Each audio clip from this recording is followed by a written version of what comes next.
السلام علیکم، میرا نام ڈاکٹر مختار ہے۔ آج ہم ایک بہت ہی عام دوا کے بارے میں بات کریں گے جو ہر گھر میں دستیاب ہے۔ اگر اس دوا کا غلط استعمال کیا جائے تو یہ ہمارے جگر کو ناقابل تلافی نقصان پہنچا سکتی ہے، اور اس دوا کا نام ہے پیراسیٹامول، جسے ہم سب لوگ پیناڈول کے نام سے جانتے ہیں۔ 2025 میں پاکستان میں 6 بلین سے زیادہ پیراسیٹامول کی پیناڈول کی ٹیبلٹس کھائی گئی ہیں۔ آپ اس سے اندازہ لگائیں کہ ہمارے گھروں میں کس مقدار کے ساتھ اور پاکستان میں کس طرح یہ مس یوز اوور یوز ان دوائی کا ہو رہا ہے، اور یہ ہمارے لیے بہت خطرناک ثابت ہو سکتی ہے اگر ہم اس کا اوور ڈوز لے لیں تو۔ اب اس کا اوور ڈوز کتنی گولیاں لی جائیں تو اس کا اوور ڈوز ہو سکتا ہے، یا اس کی ٹاکسیسٹی ہو سکتی ہے، یا پیراسیٹامول پوائزننگ ہو سکتی ہے۔ اگر ایک بالغ شخص 20 گولیوں سے زیادہ اگر ایک ہی وقت میں کھا لے تو اسے پیراسیٹامول اوور ڈوز یا ٹاکسیسٹی ہو سکتی ہے۔ ابھی یہ ہمارے جگر کو یا ہمیں نقصان کیسے پہنچاتی ہے؟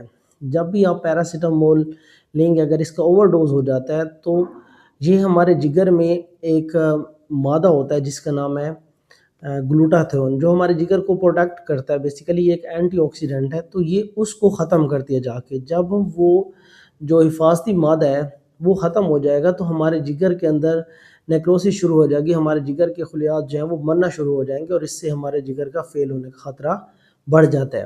اب اس کے علامات کیا ہو سکتے ہیں؟ شروع میں جو علامات ہیں، پیٹ میں درد، متلی، اس طرح کی علامات آ سکتی ہیں۔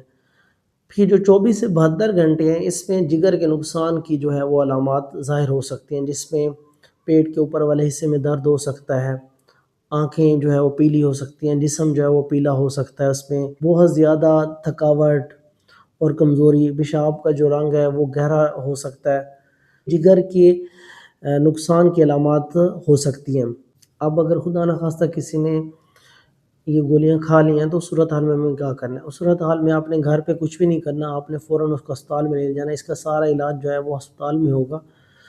تو اس صورتحال میں ڈاکٹر آپ کے ہو سکتا ہے پہلے کچھ ٹیسٹ کرے جس میں پیراسیٹامول کا لیول دیکھا جاتا ہے، اس کے بعد کوگولیشن پروفائل جس میں PTINR دیکھا جاتا ہے، جس میں جو لیور انجری ہے PTINR، اس سے ہمیں پتہ چلتا ہے۔ یہ بیسیکلی ایک ارلی انڈیکیٹر ہے جس سے ہمیں لیور انجری کا پتہ چل سکتا ہے، اور اس کے ساتھ کچھ اور بھی ٹیسٹ ہوتے ہیں جو بیس لائن ٹیسٹ وغیرہ وہ بھی کروائے جاتے ہیں۔ اور اس کا جو اینٹی ڈوٹ ہے وہ N-ایسیٹائل سسٹین ہے، میکولیٹر کا ایک ساشے آتا ہے 200 ملی گرام کا، وہ بھی اس میں دیا جاتا ہے، اوریلی بھی دیا جاتے ہیں، اور پھر IV انفیوژن بھی دی جا سکتی ہے اسی N-ایسیٹائل سسٹین کی، اور ساتھ میں سپورٹیو ٹریٹمنٹ بھی دیا جاتا ہے۔ اگر کوئی اور سمٹمز آ رہی ہیں، کوئی وامٹنگ ہو رہی ہے، پین ہو رہا ہے، اس کے حساب سے پھر سپورٹیو ٹریٹمنٹ کیا جاتا ہے۔ لیکن یہ سارا جو علاج ہے یہ اسپتال کے اندر ہی کیا جاتا ہے، اور ساتھ میں گیسٹرک علاج بھی اس میں کیا جا سکتا ہے، اس میں چارکول بھی دیا جاتا ہے۔